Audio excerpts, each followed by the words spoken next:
It is interesting times at the moment, and I think for a lot of property people or potentially people out in the marketplace, they're a little bit rattled because every time you sort of turn on the TV, there's someone striking, someone torching a car, there's something bad happening in the world. So my first tip when it comes to all this nonsense, just turn the noise down. Buy a property and go and learn to play golf. In fact, that should be probably the end of the podcast, because the easiest way to become wealthy out of real estate is to not even listen to some of the conversations around economics. Just buy the stuff, leave it alone, and come back 20 years from now.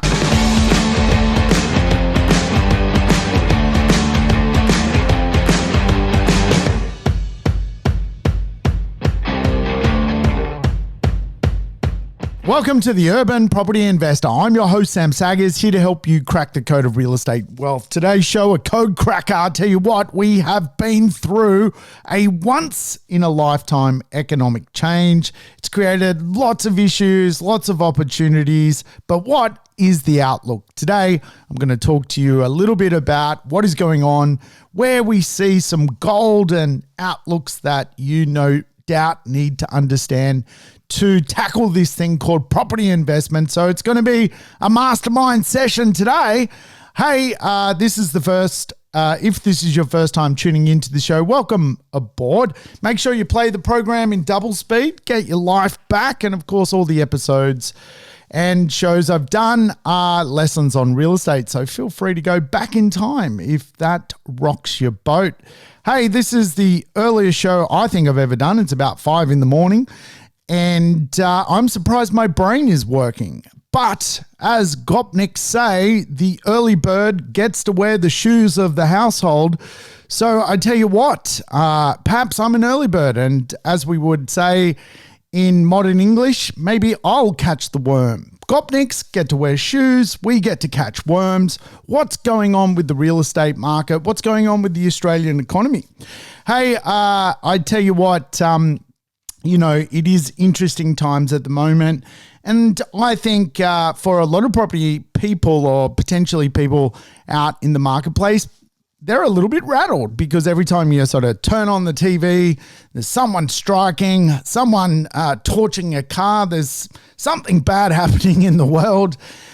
So my first tip when it comes to all this nonsense, just turn the noise down. Buy a property and go and learn to play golf. In fact, that should be probably the end of the podcast, because the easiest way to become wealthy out of real estate is to not even listen to some of the conversations around economics. Just buy the stuff, leave it alone, and come back 20 years from now. But human beings are addicted to dopamine. We love the idea of learning and seeing what's happening out in the marketplace, and things do frighten a lot of people. So we'll go over some of the key issues for the economy, which are key issues today in 2022 and will flow into 2023. And of course, those key issues, if you like, are inflation. We will hit a 30-year high when it comes to headline inflation. It is on its way past 7%, which is huge. Like, we haven't seen that in over 3 decades. So for a lot of people, particularly probably people who are millennials, you've potentially never seen higher inflation rates out in the market. I remember when I was growing up, it was very common to have these sayings like, you need to live within your means. Don't live beyond your means. And again, a lot of that stuff is why I guess almost like baby boomers and Gen Xers are shaped a little bit differently when it comes to the money conversation, because when we were sort of in our younger years, I guess, it was very, very common for money to be less abundant than what it is today. And so it's an interesting space because inflation with it brings a little bit of belt tightening. And of course, a lot of society has never necessarily had to tighten their belts. We live in a consumer society, so the more we consume, the more GDP and output is created. And so we're encouraged to spend. Economics in Australia is about spending. And so I think over the last decade or so, we've become, rather strange spenders in a way. We'll buy a pair of shoes. It's not quite right. Chuck it in the bin, buy another pair. It's all been sort of cheap and almost there's been this kind of abundancy out in society.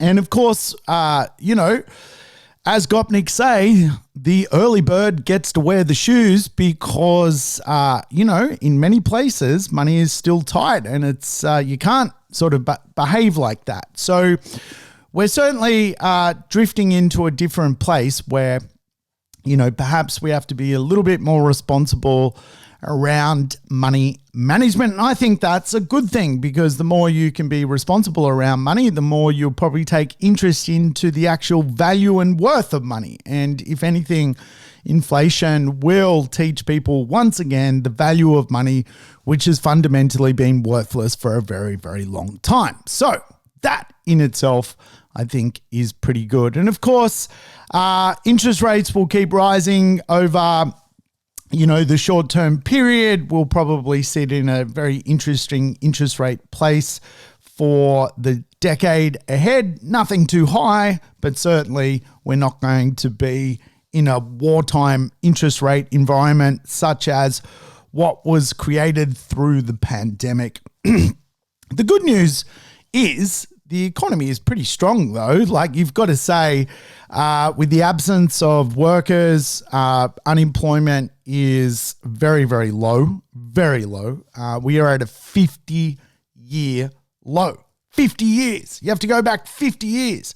What is that? 1970s. And unemployment was this low. So pretty incredible set of dynamics unfolding, but inflation is taking off around the world, and we know some headline inflation out of the US is over 8%. We know that the European Union is similar, United Kingdom very, very similar, Canada similar, and then of course some of the great Asian countries, China, Japan, high, but by their standards, very, very, not high by world standards. You're 2.5% in Japan. Japan's had basically zero inflation for 3 decades. So, it is interesting. Australia a little bit lower when it comes to world inflation. Headline inflation at 5%, really headed probably a little bit higher. And what that is going to do is obviously put running pressures on businesses. So the cost to run a business is going to jump, right? And again, like if food costs more, if petrol costs more, if everything costs more, then at some point that supply cost has to evolve and fundamentally put on the price of something. And we have been through such a long time of deflation. Things have become worthless, and all really inflation does is restore the true value of something back to what it should be worth.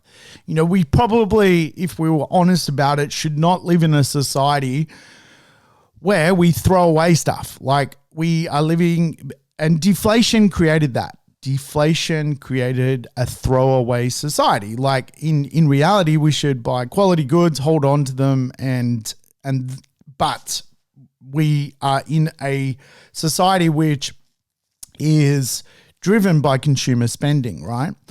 So it's interesting because we go through these periods where things inflate, but then a technology comes along and almost like cools the inflation. And you think about, what technology does to inflation. It brings it back. And we are living in a technical age. We are living in a digital age. We are living in an age where the speed of change is transformative. And again, like if you think about,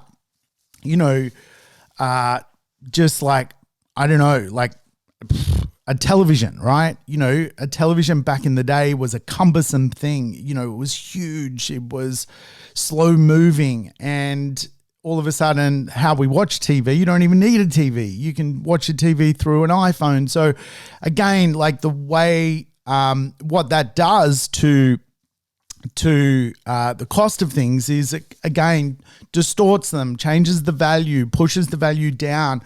All of a sudden, one object can do 5 different things. So we're living in an environment where, even though inflation, I guess, is considered to be on the move, we're not back in the 1960s where like there wasn't stuff. So what I'm trying to allude to is that even though inflation's out there, we live in an advanced society which is almost like better equipped to deal with inflationary situations, because more of what we have actually provides more of what we need, which is an interesting dynamic.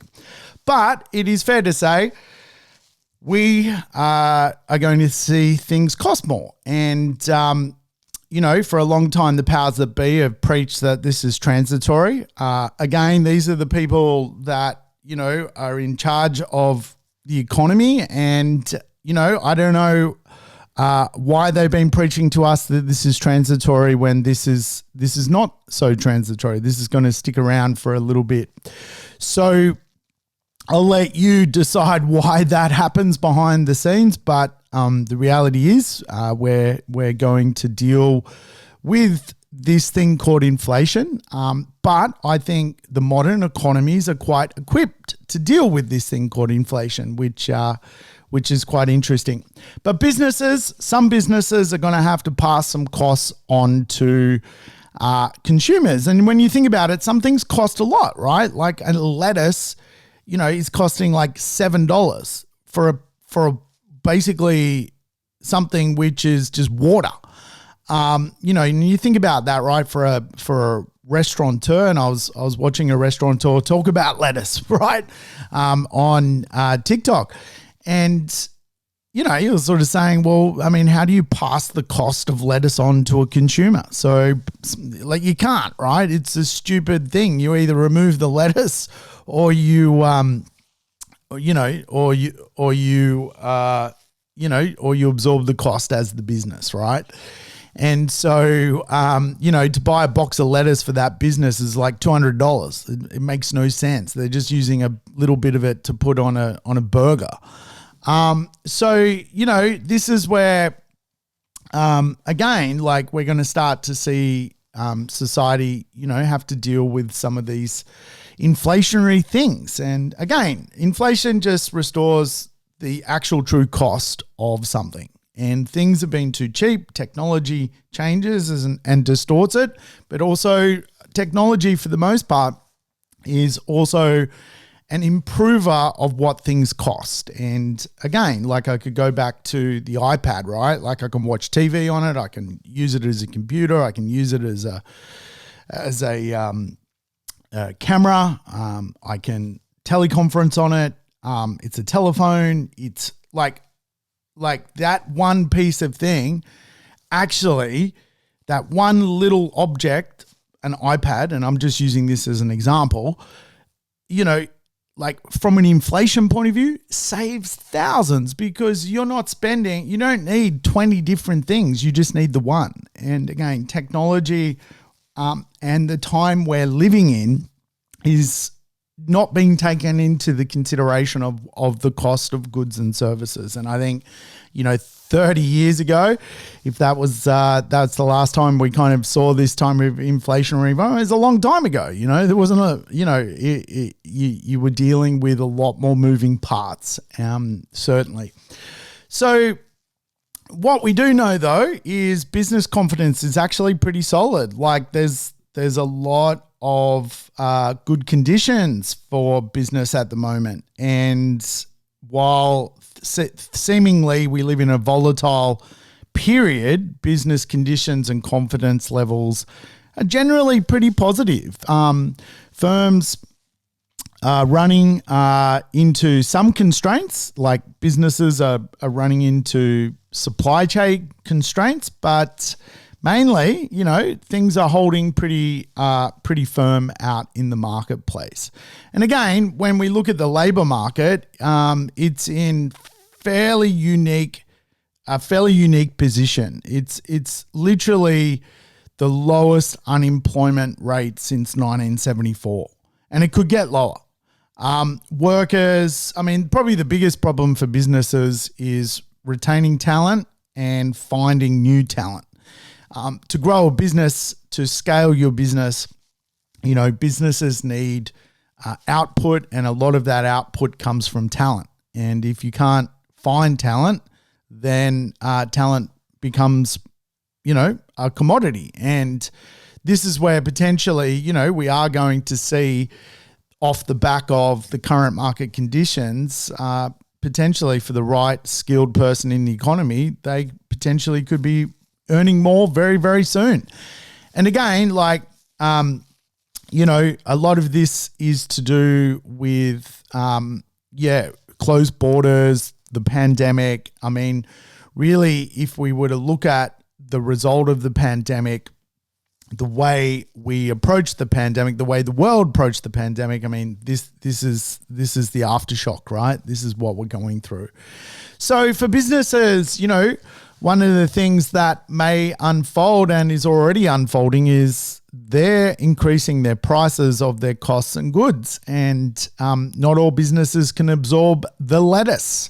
So margins need to be maintained. And of course, this is going to mean for the household budget, there are choices to be made, right? And, again, going back to when I grew up, we had the saying, that person spends beyond their means, that household spends beyond their means. Don't spend beyond your means, because you've got a household budget to run. Where is the money likely to go to, and what fundamentally needs to be thought through in a better fashion? And I think, for the most part, disposable income around Australia still very, very strong. However, may just mean that people aren't, spending as much as they normally have on dumb stuff. Like, I'm a dumb spender. I love going on Kogan and, buying dumb shit. And, if I had a financial constraint, that would be the first thing to go, right? That would be the first thing to disappear. So obviously during COVID, there were two falls in GDP, and a lot of them were based on the lockdowns, right? And so Australia, prior to the pandemic and the lockdowns, hadn't had a recession for a very, very long time. Technically, we had a recession during the lockdowns because we had some negative quarters of growth.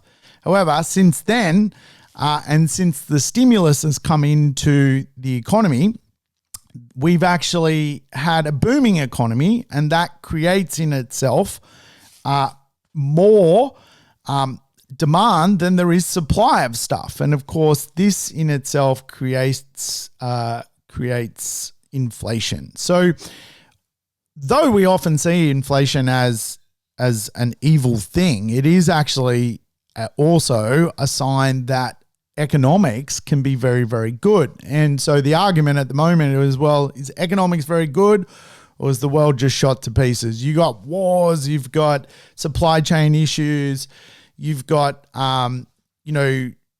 certain countries still playing lockdown games with this, with the pandemic. Is the world just shot to pieces, right? And there's a little bit of both, really. You're sort of blending the two worlds. You've got, business conditions quite favorable for the time being, and you've got certainly some extraordinary events. Pandemics still happening in certain places, wars, and of course, a lot of this has, again, created opportunity, like the true worth of things that are being explained, right? And Netflix, as we all are saying, is not worth anything. It's not. A lot of stocks that are just speculation or future technologies, they're not worth something today. And I think the Gopniks can teach us something. The early bird gets to wear the shoes, and that's what really this economy is about. The early bird gets to actually wear the shoes. I tell you what, I've just worked it out because the Gopniks are true in this. This is true. The Gopniks have worked this out because when you think about it, right, what do we actually want to pay for? We want to pay for heating. We want to pay for housing. We want to pay for food. The Gopniks have got this worked out. The early bird gets to wear the shoes. The early bird doesn't need the other stuff, right? They just need the shoes. And this is where we find ourselves today. And really, I learned this from a demographer that I saw speak, I don't know, it's 2016, Bernard Salt, that like in an inflationary environment, the only thing that matters is food, security, energy, space like housing, water, and resources. So in a deflationary environment where things cost nothing, like this is where you see worthless things being invested in. And, I don't want to get into the crypto kind of conversation, but, and I've invested in crypto, but it fundamentally is not something you need to survive, right?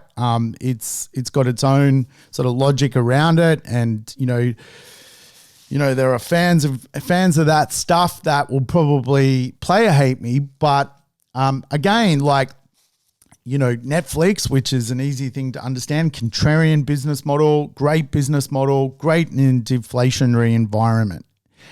In an inflationary environment, food's running out, food's more expensive, security is a big concern, energy is running out, energy is more expensive, there's nowhere for people to live, space is running out, space is more expensive, water's running out, water's more expensive, water's performed better than gold.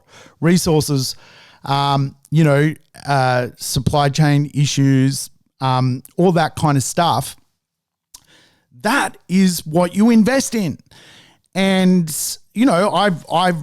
I've invested in this stuff. I'm an investor in grains, right? In food security. Food is there's more people than there is food. So, whilst the share market dived, my food or grain stock, if you like, has risen so much.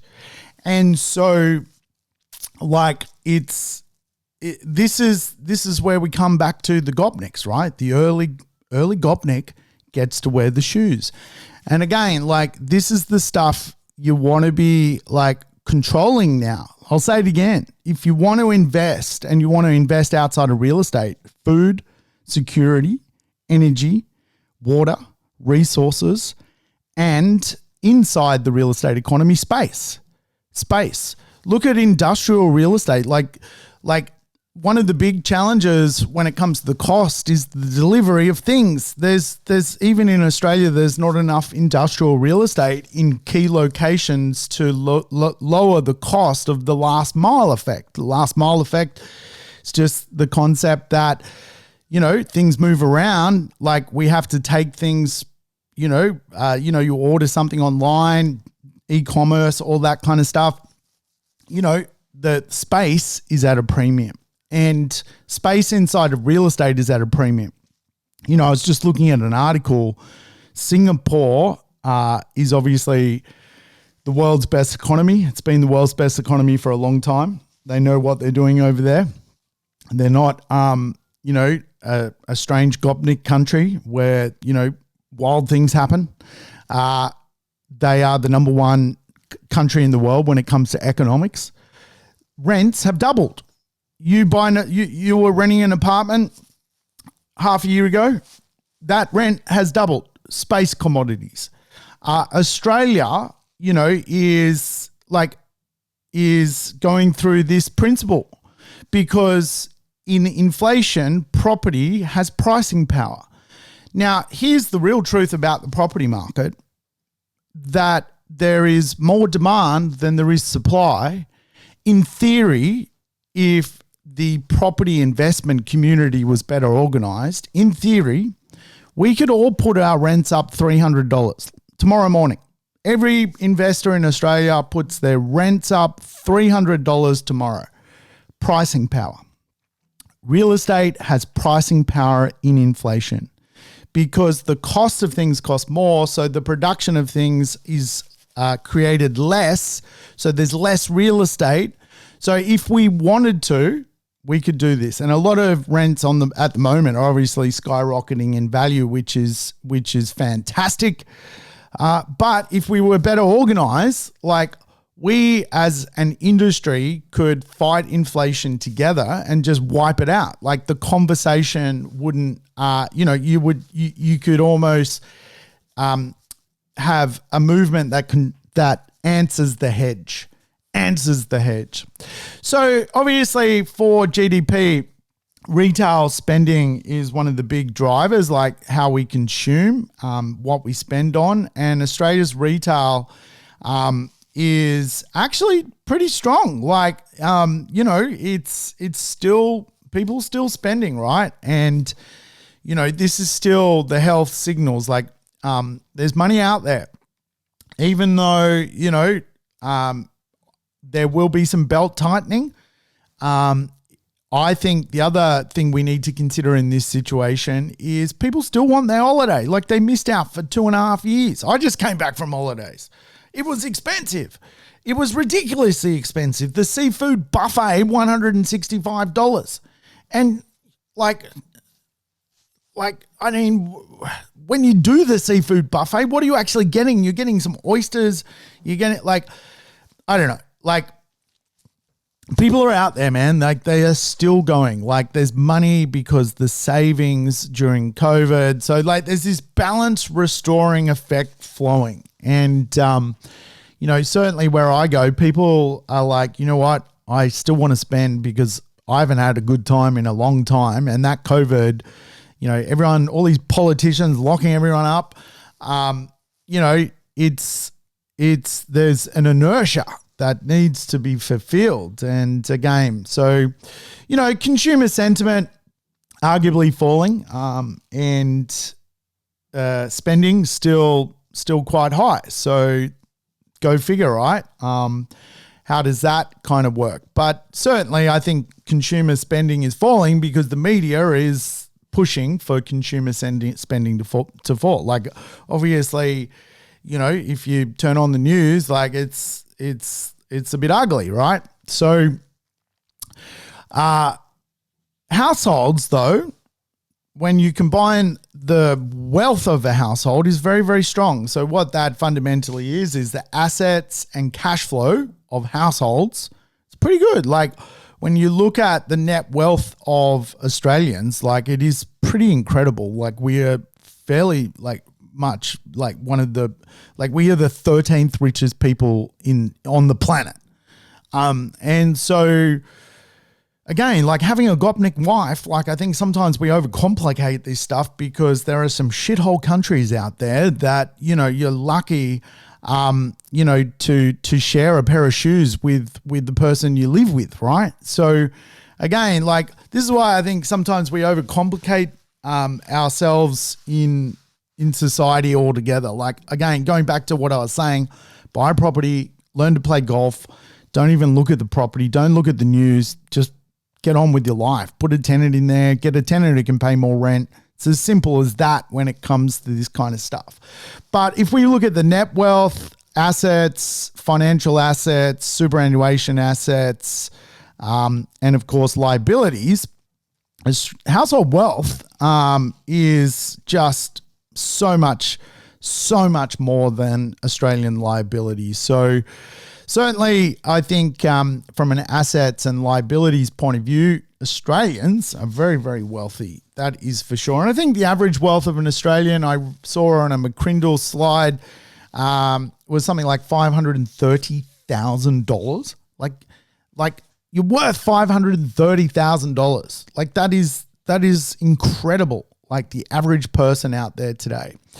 So I tell you what, if you're not worth $530,000, you got to do something about that, because that, my friends, is the rat race we're in. So the rat race is telling us that the average person out there today, household wealth, $530,000. Pretty incredible, right? So you got to keep up with that. If you're falling behind, you're probably the person who needs to do some investing. That's the truth of the matter, right? You can hide under a rock or you can get out there and invest. So certainly when it comes to the property market, it's obviously going to slow because there's been a boom. You can blame inflation, you can blame interest rate rises, but at the end of the day, there's been a boom. Generally after a boom comes a period where things normally slow up. That's the process. That's why the boom happens, and that's why we have the slow up section of the marketplace. However, when things slow down, history kind of shows us that generally there is price movement a few years after the slow up. We'll talk about what that looks like. But when we're talking about the property market cooling, I mean, we are not talking huge amounts here. Like Sydney fell by 1.4% over the last quarter, like 1%. You know, the average house is 1.4 million. So 1% of that is 14 grand. Like we're talking $14,000. The average Australian is worth 530,000. So we're not talking a lot. And then obviously if you look at other marketplaces over the last quarter, pretty much held their own, right? Even Adelaide has gone up 5%. So people are still making money, right? In certain marketplaces. But obviously I think we can all kind of go down the road that eventually things are going to slow. Things are going to stagnate in all marketplaces. And as a real estate investor, this is not such a bad thing. I mean, if you are a property investor, you know, you get this. Like it's not year on year growth out in the marketplace, and you need some time for the marketplace to heal from the capital growth. And that's a pretty normal workflow of real estate.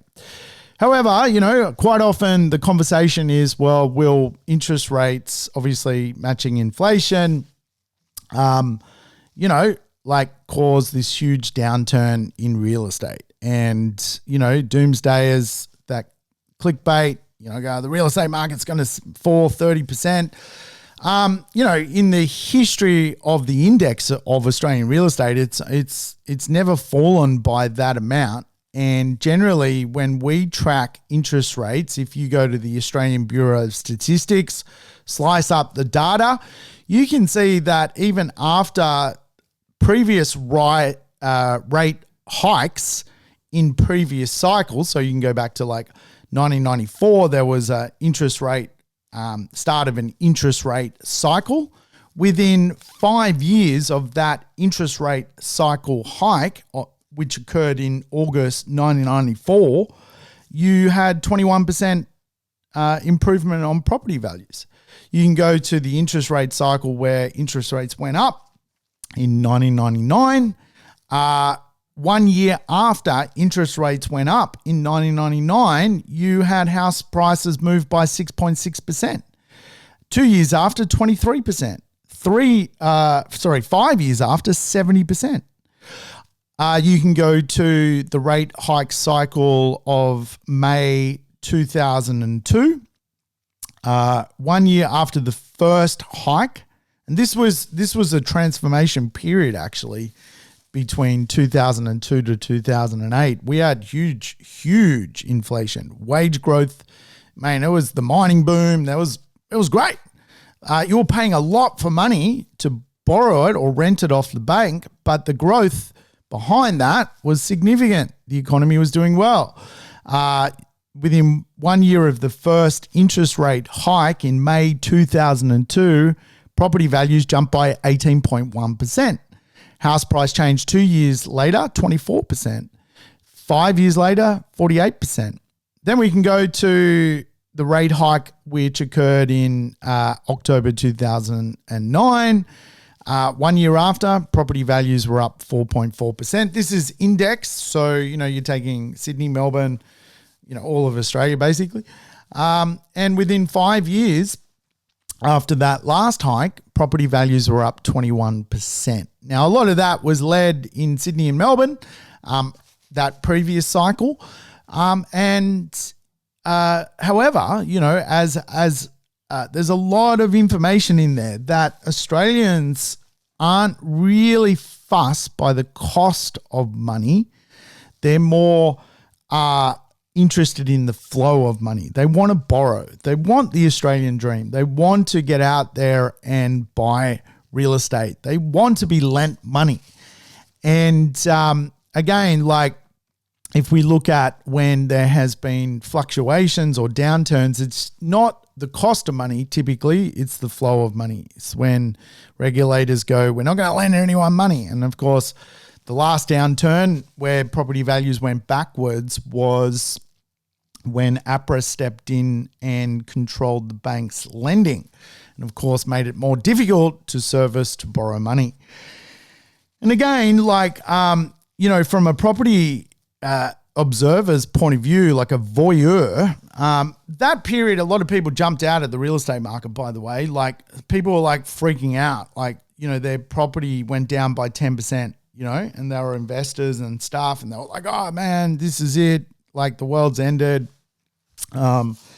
They were good time Charlies, man. And I'll be honest, I think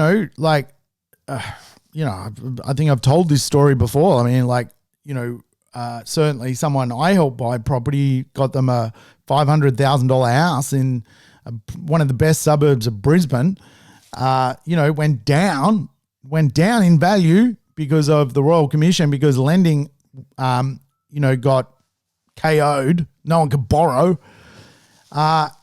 Then lending opened up and the property doubled in value 1 year after the gentleman sold the property. I mean, it miffs me, why people look at real estate as like this 3-year experience. It blows my mind. Don't come into my life, man. Stay out of my life. Don't ring me and want to buy a property and need my help and want 3 years worth of magic. I don't want to know you. Stay away from me. I want to work with people that understand economics over the cycles. And I teach a 15-year cycle. Anyone who's a good time Charlie, a speculator, please stay out of my life. I do not want to know you. Do not contact me. I know that sounds harsh, but that's the reality of life. I've got a lot of people contacting me at the moment, and I really, if you're a speculator, please go and see a speculation team. I don't know who they are, but they're probably out there. If you're a buy and holder, I'm your guy. Give me a call. So inflation has jumped, obviously it's up there. Headline inflation, global pressures, labor shortages, wage pressures. It's momenting this thing, right? And a lot of property investors get really wigged out by this. But property is a hedge to inflation, and I'll kind of explain it so you can kind of understand. And it's a little bit difficult at times to understand this because it is, kind of counterintuitive to what we learn as kids. We're told to save money, put it in the bank. We're told to start a Dolomite account, right? And for a lot of people out there, they think as per what the banks want them to think like. They become the sheep. Quite often, we work for the banks as inside of real estate. You think about a home loan, it's just debt to the bank for a long period of time. However, you become a property investor, it's a completely different angle, right? So just remember this, right? Governments also have debt.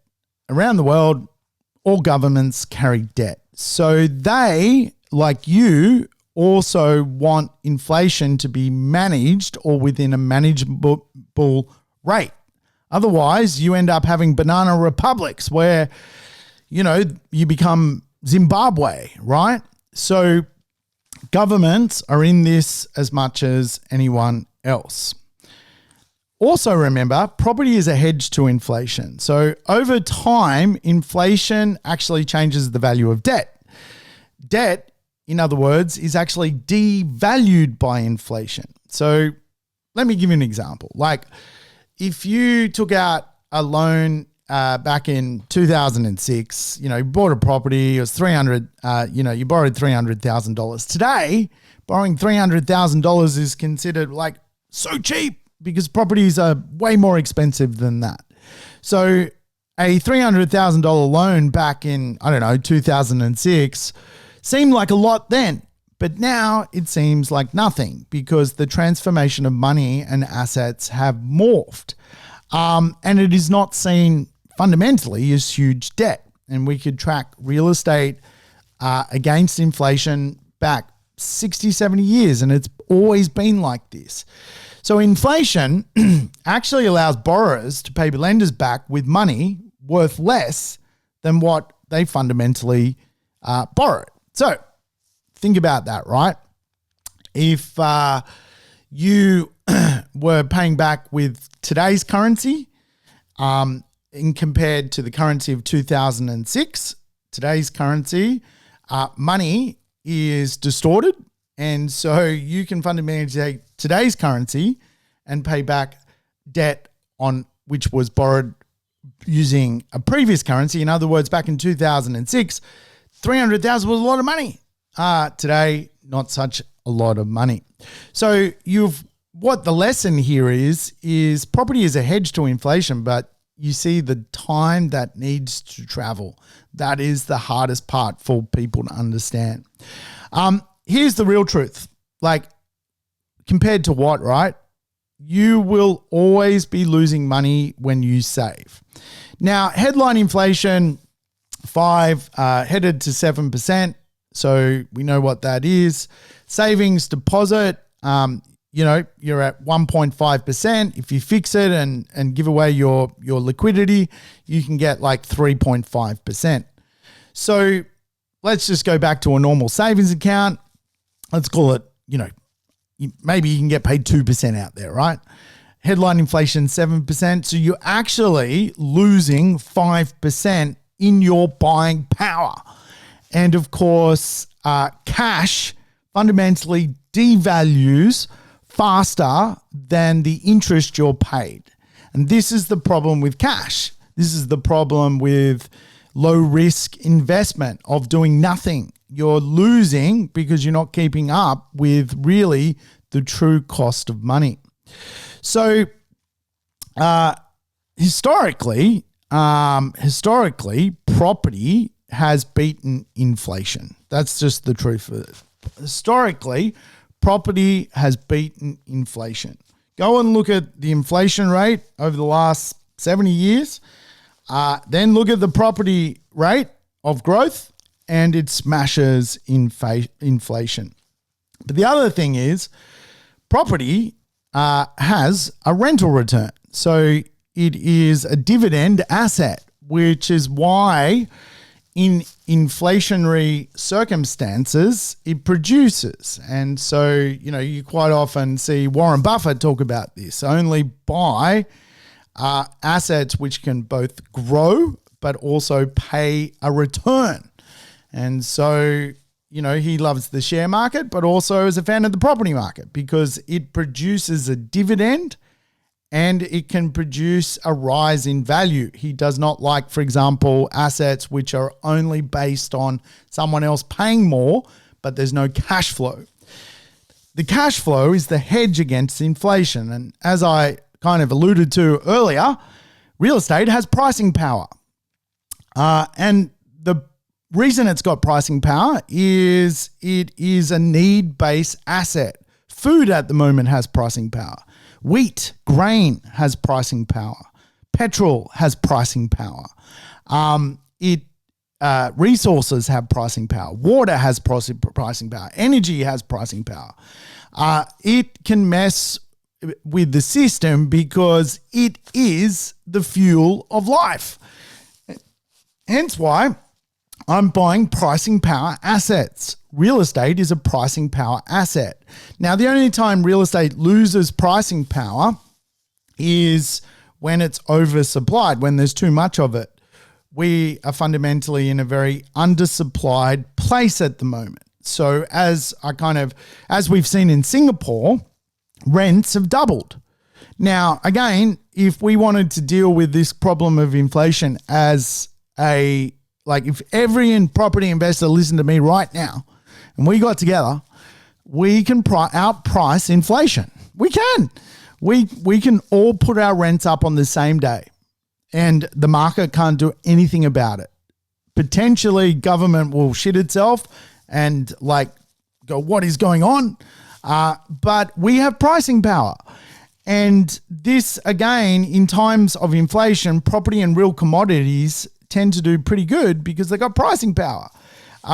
In times like this, need-based economies, not want-based commodities, do really well. They're really resilient. And again, we've got to, rise above the noise when it comes to this stuff because, if you're just going to kowtow to the marketplace, you're not understanding economics and you're not understanding that real estate is the greatest hedge against inflation. So let's say there's a decade of inflation. What are you going to do? Sit out of the real estate market and wait for it to go away? Your time of your investment ability is going to diminish if you go and do that because you only worked for so many years. So there's a race going on and again, you need to be part of the race. Remember, there are some great reasons why the real estate market is fundamentally good. The first one, as I've alluded to, Australians have acquired a huge amount of wealth.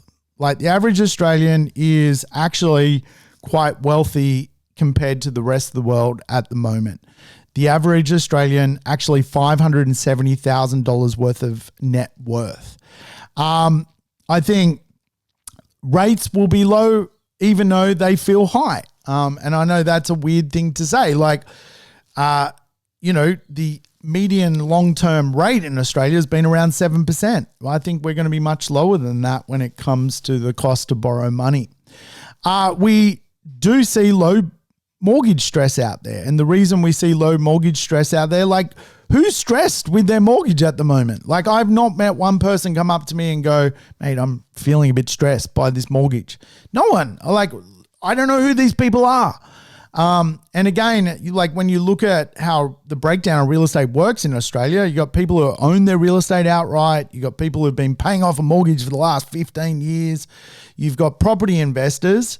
And then you've got this small section of the marketplace who are first home buyers who have got into the market maybe recently, who may become mortgage stress people, but no doubt they've got sweat equity that they could do a second job. Do you know how many jobs are out there at the moment? And I think we need to just put aside some of this kind of conversation around, there's no work out there. There's so much work out there. I think an economy becomes stressed when unemployment figures reach a high amount. And so, when I left school, it was 1993 or something. The unemployment rate was 13%. That in itself was a marketplace very, very different. 13% unemployment. It was so hard to get a job. And so when it's hard to get a job, what happens to you is your overall output as a human being drops. So let's say, and this was very common when I was growing up, you're worth 100 grand, but the unemployment is 13, 14, 15%. So it's hard to get a job. 1 out of 10, 2 out of 10 people do not have a job. So if you're one of the people who does not have a job, you were worth 100 grand, but then when you look around, there's no job, you got to go and take a job for 70 grand. that sets you back so much, because what happens is then you're going back into this, how do I get back to where I was? And it can take, it was taking people such a long time back then to get back to where they were, their equilibrium of what they were worth in the marketplace, because the marketplace was devaluing them because obviously of the unemployment concept. So when you measure the human productivity rate, it was dropping because back then the unemployment rate was so high. And of course, like a lot of people in society have never had that problem. Sure, wage growth has not been great, but it hasn't gone backwards. Like you haven't seen unemployment figures so bad that your price of your job has gone south. We have lived in a bit of a lost decade where people's wages haven't grown. But I think like the counter argument to that, of course, is wages haven't gone backwards, and they can go backwards. And I know that is hard for many people to comprehend, particularly millennials who've never seen this before, but it was a real thing. So think about that, right? Like you had people who were being devalued by virtue of their job. If they were made redundant, the odds of them getting a new job at the same wage was incredibly, incredibly difficult.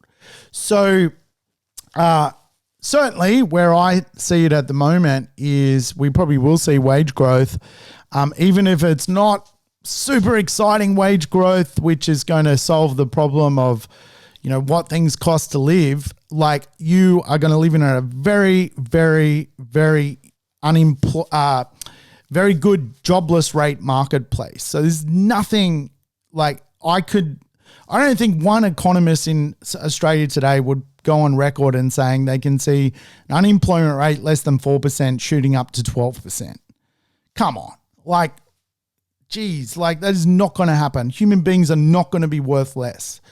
So obviously supply is ridiculously low around the country, hence why property still has pricing power. Like there's no stock. Like I don't know where the stock's coming. Even if people put their property on the market, they've got to go find somewhere to live. It's one for one. I sell my house, I've got to go buy a house. I sell my house, I've got to go rent a house. So supply only really comes in from new stock, and obviously new stock is incredibly low at the moment when it comes to its production rate. And of course, we are trying to battle to get the international migration. I did see one first report I've seen of positive migration, of overseas migration coming into the country. We're all sort of going, well, where are these people? I've been out to the airport. I'm like, where are they? Where are the people? My missus has been overseas and stuff, and I've been like, I'm going to go to the airport early and see how many bloody people arrive. I want to know if people are coming. I was a bit sort of like, are these people really coming? I don't know. Like, it doesn't seem busy at the airport to me, but figures are out. Population ID has put out some figures, and obviously they're figures based on what happened a few months ago. But yeah, thousands of people pouring in, which is great. International migration is going to be an absolute battleground around the world. Like the world is facing a skill shortage, a population shortage. There are huge economies around the world which are basically got too many people that are old and not enough people that are young. The beautiful thing about Australia is we are like the millennials, as per the census, are now the biggest generation. And of course, they're very, very young. They're very fighting fit to look after the economy. That is very different to many other economies around the world, by the way, where the millennial is not the largest group. And of course, the millennial is a perfect group to pay taxes and keep the economy flowing. And of course, if you run out of young people, you got a problem because old people can't output as much as young people. And of course, when it comes to the healthy position of that, we are in such a good place, along with obviously people wanting to come and live in Australia. Like Russia has a problem. Russia needs to attract young people. How many young people want to go live in Russia today? None. China has a problem. China has too many old people, not enough young people. Messed it all up with the one-child policy. I mean, how many people want to go live in China today? I don't know. Not too many, right? How many people want to live in Australia? Plenty. Obviously, I think, and I was listening to a demographer talk about this, and I've seen this out there. Like, there are countries now throwing money at people to come to them. Come. I think Italy is throwing $33,000 for a nomad visa. You can be a nomad, go live in Italy, in Calabria, and they'll give you 33 grand. So there's immigration wars coming, I'm telling you. Well, Australia will probably be throwing free airfares for people to come here because we're missing 2 million people. What does that mean? Pricing power of real estate. We've got more demand than we have properties, okay? And of course, that pricing power is putting a healthy premium on the rental market at the moment, which is fantastic. Obviously, we've got a bright future when it comes to the transformation of real estate. And again, when you look at that wealth, it's a lot of that household wealth is at the top of the funnel with the older people in society, the builders, the late boomers, who are a demographic naming convention. If you're not familiar with them, obviously you're probably more familiar with millennials, Gen X, baby boomer. There's kind of like two baby boomers, if you like. There's an older version and a younger version. Then there's the builders, the people who built the system. Builders are disappearing. They've got a lot of money. Baby boomers are disappearing. They got a lot of money. They're passing away. They're entering maximum life expectancy. And of course, there's more money coming into the system. Real estate goes up when money comes into the system. And you've seen that around Australia. How that transpires quite often is through population change. So, for example, Tasmania, a lot more people with a lot more money flow into the Apple Isle. That money brings with it transformation of housing. You've seen, Queensland of late do very, very well. A lot of people hated Dan Andrews. They all were like, we hate you, Dan Andrews. You locked us up. So they left Melbourne and they left Sydney and places like this and went to southeast Queensland to live. And the population swell has created a transformation of money coming into those marketplaces. Property values go up. Melbourne and Sydney now becoming attraction magnets for overseas money coming into the country again. What that does is it puts more money in the system. More money creates opportunity. Opportunity creates value. Value is seen quite often in improvement in property values. This is how the system kind of works, right? So we're certainly headed to obviously a higher interest rate environment, but the fundamentals of Australian real estate and the takeaways is we've got a skill shortage. While we probably will have weaker property values, we have a very resilient marketplace. We have certainly low unemployment, and there is no devaluing of what people are worth.